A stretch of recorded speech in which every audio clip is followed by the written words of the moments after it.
This is so weird. And their siblings. It's horrible to read. I don't understand. How do I answer that question? I didn't want to read that. It's still incest. It's brother and sister.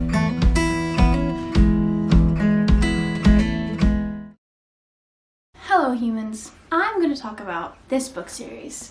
I read The Mortal Instruments, or half of it. I read half of it. Got to the fourth book and I was like, I can't do this anymore. Reading this in 2023 is kind of a lot. It was written around the same time as one of my favorite book series, Percy Jackson and the Olympians, which came out I think in 2005, and these were written in 2007, the first one at least. I have the last four here. I only read the first three. I have some thoughts. So we're gonna start with the first one. I don't have it with me, but I'll put a picture on the screen. Is called City of Bones. City of Bones was actually really entertaining. I really liked City of Bones. So if you don't know, this story is about a character called Clary who starts to see demons and stuff, and then as she's seeing these demons, these other people start appearing to fight the demons, and they're angels, or like half angels. They're based on the Nephilim from the Bible. They tell her that she's also half angel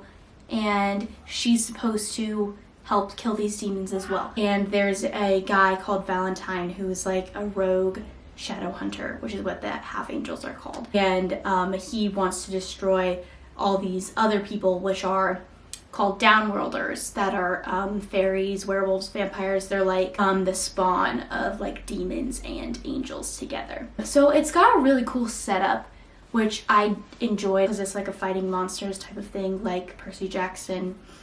So if you like that, that's definitely one reason to read it. I'm going to talk about what I liked first. I liked the characters. I liked Clary. She was a good main character. I thought she was relatable. She wasn't too much of a pushover, which a lot of main characters these days can be, because they're trying to make room for like the bad boy or whatever that comes in. But she wasn't like that. She was very relatable. We'll talk about her like she's the copy of Ginny Weasley, because originally this started out as a Harry Potter fanfic, but I think the world is too original to call it that anymore.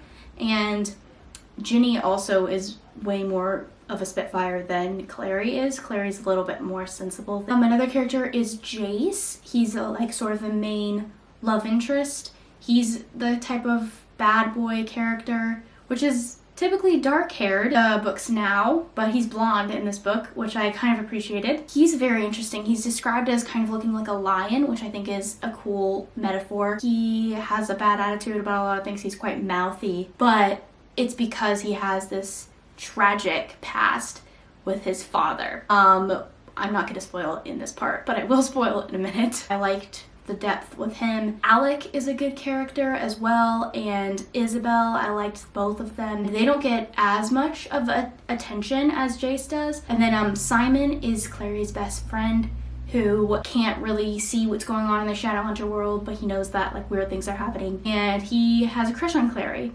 which she is completely oblivious to. Another thing that I liked, I did appreciate the romance in this book. I thought it was really well written. It didn't get too raunchy. It was easy to read. It was a little bit cringe. It's kind of an old book at this point. A lot of the cliches weren't cliches then. Oh, the action sequences. The action sequences in this book are fantastic. If you really just want plots and secrets and stuff, you probably wouldn't want to read them because there are a lot of action sequences, but they're amazing and they're super fun to read. There's a scene at a vampire hotel where Jace and Clary jump off the top of the hotel on a motorcycle, which is awesome, and that was really cool to read. That's kind of about it. I liked the characters, I liked the romance in this book, and I liked the action sequences. Now we're gonna get into a couple of things that I didn't like. So I went into this knowing exactly what it was gonna be about, and knowing that I was gonna read it because it was gonna be entertaining. And it was highly entertaining throughout all three books.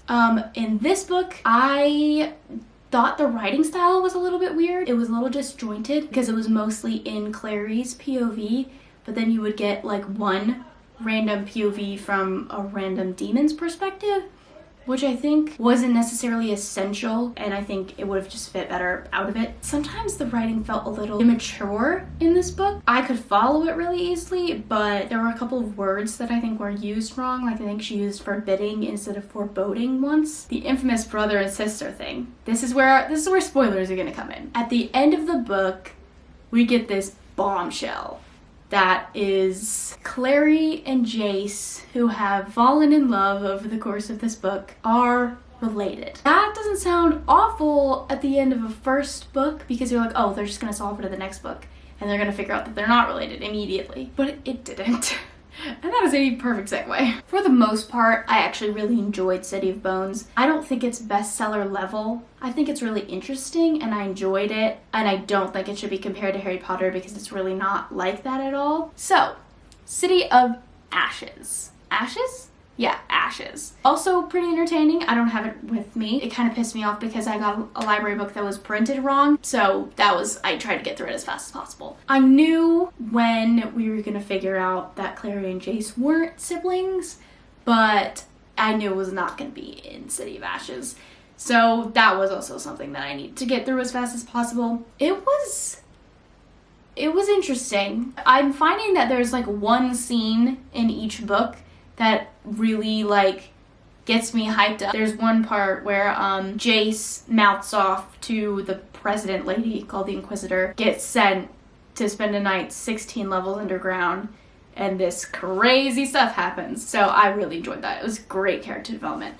This book did have a lot of that. Alec especially had some growth in City of Ashes. There was like this whole unrequited love thing that he had happening. Then he sort of started to get over that. And, his relationship with Magnus was like really underdeveloped. A lot of people criticize it for being in there just to please fans, but I think if she really wanted to do that, she would have developed it more. The romance doesn't need to be a central plot. I don't even think, well, Clary and Jace is, but it shouldn't have been. There was a couple of throwaway lines in City of Bones and City of Ashes, but then in City of Ashes, they're automatically dating. Simon was a great character in this book. He had a whole arc with some spoilers that I'm not going to get into. There's a lot of good action sequences.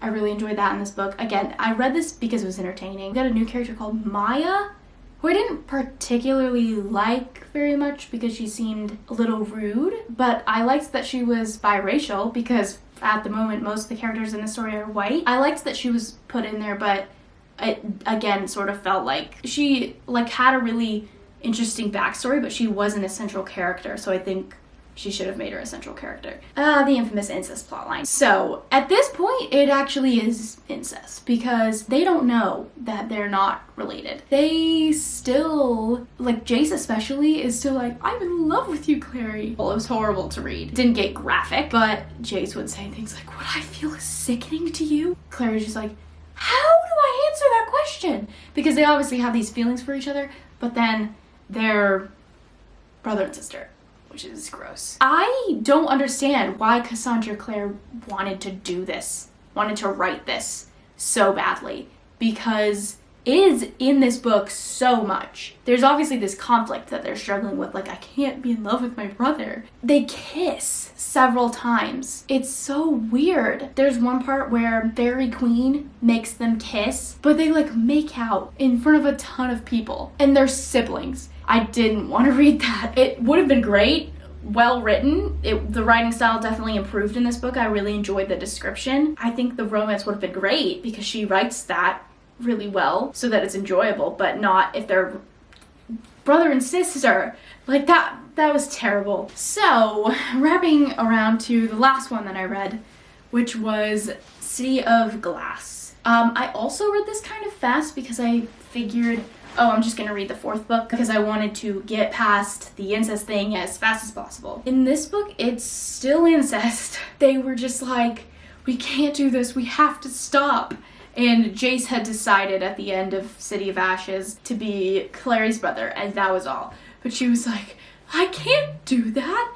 I still love you. There was more of kissing brother and sister, which again, I enjoyed the way it was written, and that makes me feel terrible. It's brother and sister. There's several scenes where it's very boyfriend-girlfriend behavior as brother and sister. And there are other characters that are looking at them like, are you guys okay? And obviously they're not. Jace has gone through a roller coaster of spoilers. Still, this is just, it's insane. I feel like she could have done something else. I don't think it was necessary, especially since it's only in 3 books. It's not an overarching plotline, thank God. It gets worse, too. There's a character called Sebastian.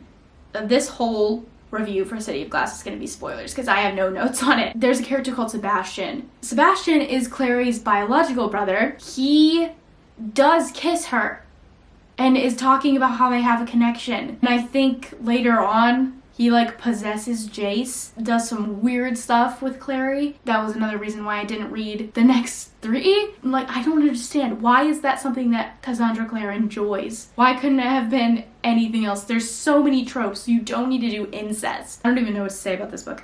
I liked Simon. I thought the Simon Isabel plotline was really great. The action sequences were good.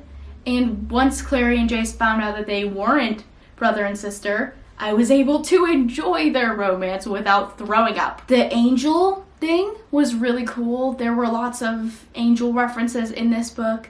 And this is where I'll get into something that made me a little uncomfortable. A lot of this is based on stories from Genesis in the Bible. I think there's nothing wrong with like taking something from a historical text and turning it into your whole other world, as long as you don't say that this is presented as fact, which she doesn't. But there were parts where I was a little uncomfortable because it felt like she was glorifying the devil, which is not great. And it was only a few times where Jace would bring something up about a revolution and then talk about how Lucifer led a revolution against God. And I think it was Paradise Lost, like he referenced Dante and Milton. I was a little scared that she was going to use that as part of the story, and I didn't really think that was a great metaphor. It just made me a little uncomfortable. This series was a wild ride. I would recommend it to you if you like those extremely entertaining things and you just want to keep reading these guilty pleasures, because it is 100% a guilty pleasure.